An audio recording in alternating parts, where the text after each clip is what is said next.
Culture IA. Oui, cette semaine, vous nous faites peur, Anthony Morel. C'est pas le cas en général. On parle d'intelligence artificielle et là, ce sont les aspects un peu controversés. Est-ce qu'on va bientôt avoir un espion dans notre ordinateur? En tout cas, après l'avoir repoussé plusieurs fois. Face à la polémique, justement, Microsoft a décidé de déployer Recall.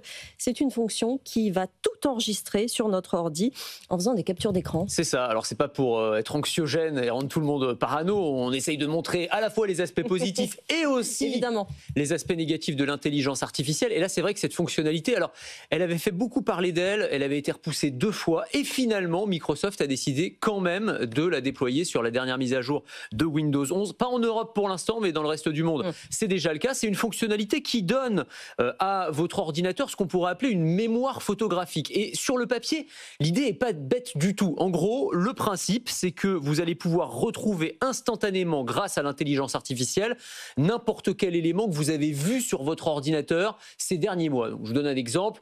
Vous vous souvenez que vous avez vu à un moment une super recette de lasagne, mais vous savez plus quand, vous savez plus sur quel site, vous n'avez pas gardé l'URL, etc. Vous allez aller dans Recall, vous tapez lasagne et on va vous retrouver la capture d'écran du moment où vous étiez sur le site où vous avez vu votre recette. C'est un exemple. On peut imaginer plein d'autres cas d'usage, notamment professionnels. Je ne sais pas, vous vous souvenez une slide PowerPoint qui a été présentée pendant une réunion en visioconférence, et vous allez pouvoir la retrouver simplement en tapant un petit prompt dans Recall. Donc c'est pas mal sur le papier. Sauf que pour arriver à ce résultat-là, comment fonctionne cette fonctionnalité Recall? Eh bien, c'est qu'elle réalise toutes les 5 secondes une capture de votre écran. Donc une photo, une photo, une photo, une photo.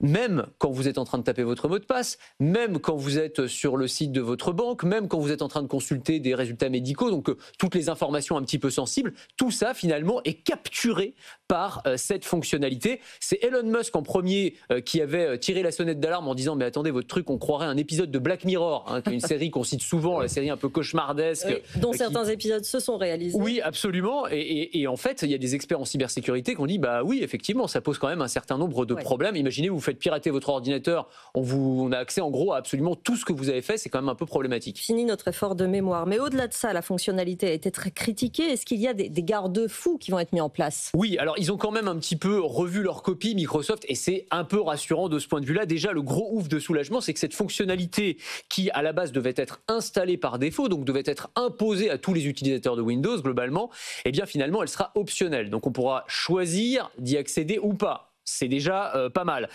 Il y a aussi le fait que les données seront stockées en local, donc juste sur l'ordinateur, elles ne seront pas stockées dans le cloud.